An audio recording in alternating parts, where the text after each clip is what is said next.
Assalamualaikum warahmatullahi wabarakatuh. Bismillahirrahmanirrahim. Alhamdulillahirabbil alamin. Wassalatu wassalamu ala sayyidina Muhammadin wa sahbihi ajma'in. Ada dari mahasiswa yang berbahagia. Pertama-tama senantiasa kita bersyukur kepada Allah Subhanahu wa taala berkat rahmat hidayah dan inayahnya sehingga kita masih diberikan kesehatan, kita masih diberikan umur yang panjang, kita masih diberikan keimanan dan kita masih diberikan kesempatan di dalam hidup. Selawat serta salam tetap kita limpahkan kepada Nabi yang telah menunjukkan umat manusia dari jalan kegelapan menuju jalan yang terang. Ada dari mahasiswa yang berbahagia. Pada kesempatan sebelumnya kita sudah membahas yaitu bagaimana tinjauan ulang terhadap filsafat normatif, terutama yang ulang mengenai aliran atau paham absolutisme berdasarkan 4 kriteria ketercukupan dari filsafat matematika. Nah, sebagai kelanjutan dari tinjauan aliran filsafat tersebut, filsafat absolutisme, maka terdapat aliran filsafat lain, yaitu aliran Platonisme. Nah, oleh sebab itu, pada kesempatan kali ini kita akan membahas materi mengenai pengujian ulang lebih lanjut dari aliran-aliran filsafat matematika, yaitu pada bagian 2 yang berkaitan dengan aliran filsafat yaitu Platonisme. Nah, ada beberapa aliran-aliran filsafat matematika yang sudah kita bahas pada sebelumnya adalah tinjauan ulang atau yaitu terhadap aliran absolutisme, dan sekarang kita akan fokus pada tinjauan dari aliran Platonisme.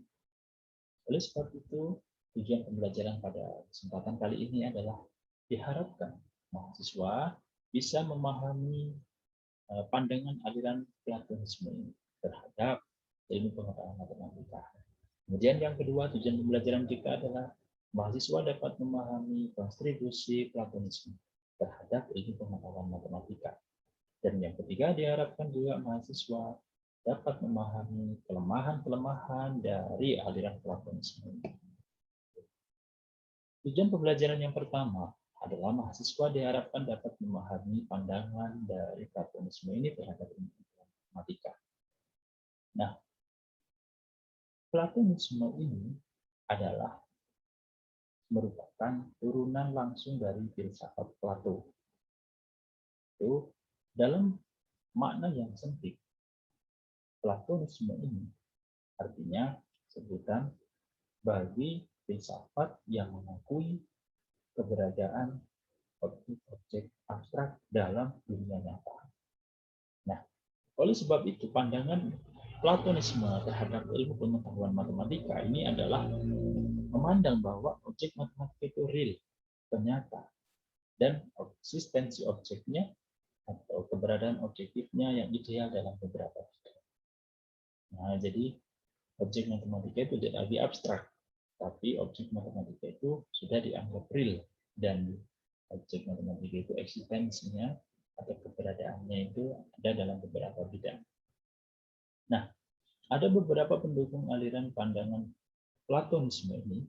Yang pertama adalah Bernays tahun 1934, Bernhardi tahun 1967, dan Gödel tahun 1964. Nah, jadi pandangan utama dari aliran Platonisme ini yaitu menganggap objek matematika itu real.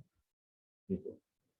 Pandangan lebih lanjut dari Platonisme ini yaitu Platonis mempertahankan bahwa objek dan struktur-struktur matematika mempunyai suatu eksistensi real, tidak terikat pada manusia. Dan aktivitas matematika adalah proses menemukan hubungan struktur-struktur matematika antara objek-objek tersebut. Nah, karena tadi pandangan pertama itu objek matematika itu dianggap real, Kemudian Platonis mencoba mempertahankan bahwa objek dan struktur matematika mempunyai keberadaan yang nyata dan itu tidak terikat oleh manusia. Contoh yang dianggap nyata objek matematika tentang himpunan. Nah, ada himpunan binatang berkelimpah, tapi kan tidak terikat oleh manusia. Kemudian himpunan bilangan asli itu tidak terikat oleh manusia. Nah, dan aktivitas matematika adalah proses menemukan hubungan struktur matematika antara objek-objek tersebut. Contoh, apa hubungan struktur antara bilangan asli dengan bilangan genap. Nah, di mana bilangan genap itu termasuk dalam bilangan asli. Nah, ya, apa hubungan bilangan bulat dengan bilangan real atau bilangan rasional? Maka bilangan asli termasuk real. Nah, struktur hubungan itulah antara objek satu dengan objek yang lain. Nah, sehingga menurut Platonisme, pengetahuan matematika itu terdiri dari gambaran-gambaran objek dan struktur-struktur yang menghubungkan objek-objek tersebut. Jadi semua pengetahuan matematika itu atau objek matematika itu adalah dianggap oleh paham Platonisme ini real, itu nyata atau ada dalam kehidupan. Nah, tapi selama ini kita mempelajari bahwasannya objek matematika itu abstrak, tidak ada. Contoh titik itu di mana? Garis itu abstrak. Segi panjang itu juga abstrak. Ya, kemudian variabel, kemudian fungsi, nah dan lain sebagainya. Tapi Platonisme berbeda. Dia memiliki pandangan kalau objek matematika itu adalah real. Nah, tetapi meskipun pandangan dari Platonisme ini menganggap objek matematika itu real, nah, aliran Platonisme ini juga berkontribusi terhadap matematika. Apa sih kontribusi dari paham Platonisme terhadap ilmu pengetahuan matematika? Yaitu Platonisme dengan jelas memberikan pemecahan untuk masalah objektivitas matematika, yaitu pengobjektifan dari objek matematika itu sendiri. Hal ini menyumbang baik untuk kebenaran dan keberadaan objek, serta untuk otonomi kejelasan matematika yang mematuhi hukum dan logika. Nah, jadi kontribusi dari Platonisme ini yaitu menyumbang untuk kebenaran dan keberadaan objek.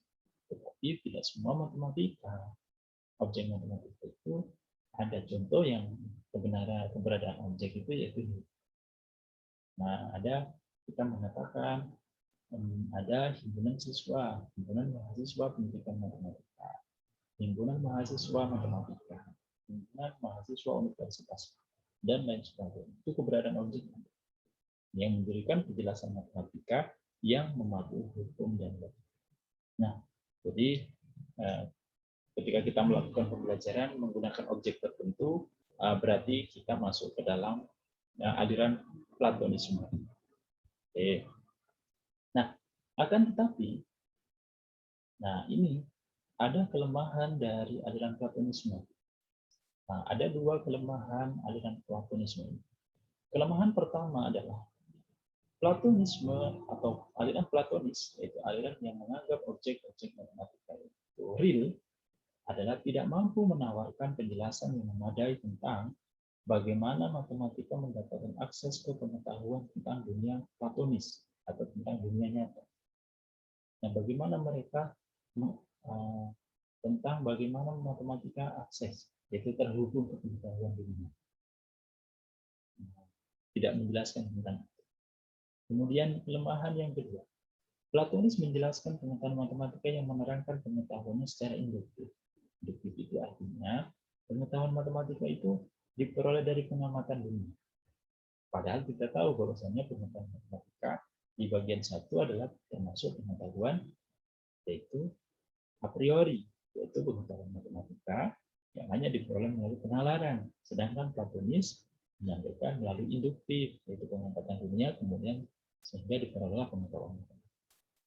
Nah, oleh sebab itu, akses Platonis ke dunia objek matematik tidak melalui intuisi, tapi melalui alat dan metode. Nah, jadi mereka tidak menganggap intuisi itu ada. Tetapi ketika berbicara tentang objek matematika yang ada di alam, nah alam itu seperti apa, kemudian dinalar dan dilogikakan, maka menghasilkan pembongkaran. Nah, begitu pemahaman kelemahan dari Platonisme ini. Nah, kelemahan ini pertama ini diuji dengan beberapa pertanyaan. Pertama, jika matematika adalah sejarah alam yang berasal dari alam semesta, bagaimana bisa para ahli mendapatkan pengetahuan tersebut? Nah, artinya bagaimana para ahli matematika itu mendapatkan pengetahuan tentang matematika dari alam semesta. Contoh, kita punya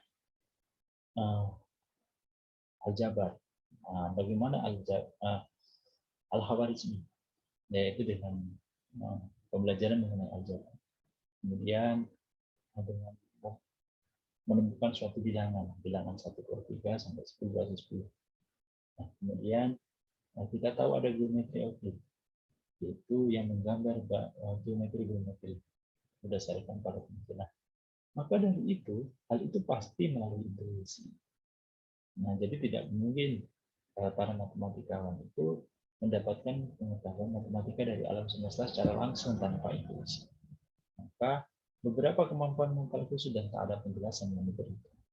Jadi Plato tidak mampu menjelaskan bagaimana para matematikawan ini memperoleh pengetahuan dari alam tanpa intuisi, tapi dengan intuisi. Kemudian bagaimana Platonis tahu bahwasannya alasan yang mereka itu adalah benar. Jadi pada saat kita mengamati, yaitu melalui induktif di alam, kemudian menjadi pengetahuan matematika, bagaimana Platonis tahu kalau nalar dan logika kita serta alasan kita itu benar untuk memperoleh pengetahuan dari alam ke dalam itu juga tidak. Oleh karena itu, kesimpulan dari kelemahan pertama ini adalah bahwasannya Platonisme ini gagal menjelaskan bahwa objek matematika yang berasal dari alam atau pengetahuan matematika itu yang berasal dari alam dan hanya melalui nalar dan logika itu tidak mungkin. Karena para matematikawan itu pasti akan menggunakan intuisi sehingga gagal. Kemudian kegagalan yang kedua, nah ini pandangan Platonis adalah bahwa hal itu tidak dapat menawarkan penjelasan matematika secara cukup baik secara internal maupun secara eksternal. Nah, jadi bagaimana pandangan Platonis ini menganggap bahwa objek matematika itu real dan ilmu pengetahuan matematika itu diperoleh dari alam. Nah, itu tidak menawarkan penjelasan matematika secara cukup dari internal, dari matematika itu sendiri seperti apa, tidak bisa. Kemudian dari eksternal itu dari sosialnya, dari luarnya, dari hubungan antara manusia, dari budayanya, juga tidak menjelaskan. Oleh sebab itu, kelemahan yang kedua ini lemah, baik secara internal maupun secara eksternal.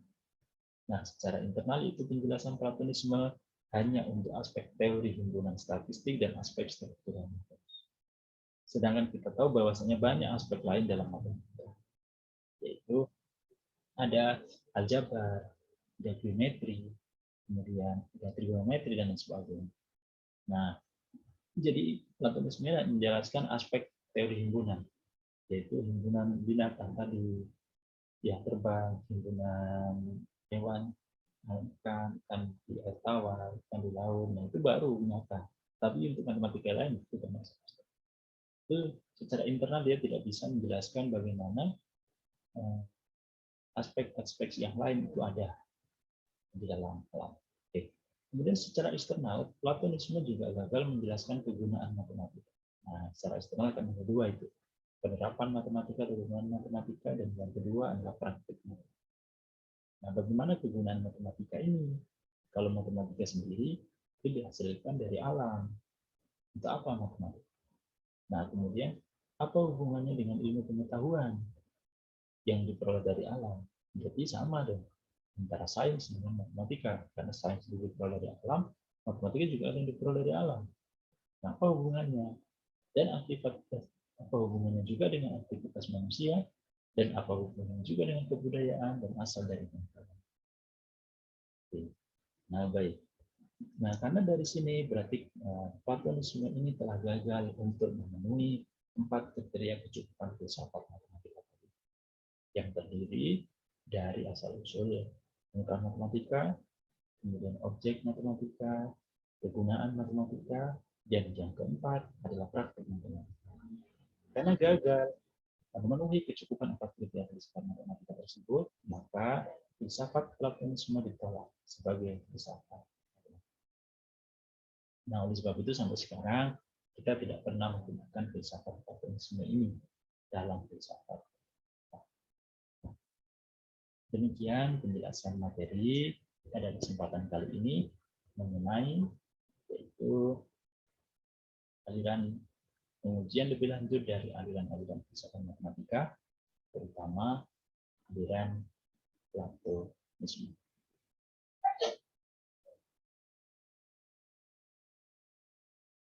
Nah, baik. Adik-adik mahasiswa sedang mempelajari tentang aliran Platonisme ini. Oke. Dari apa yang sudah kita bahas, kita sudah memahami tujuan pembelajaran pada kesempatan kali ini. Yang pertama, yaitu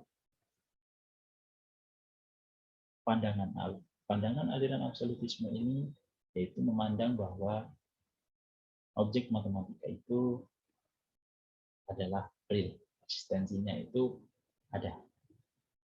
Sedangkan dari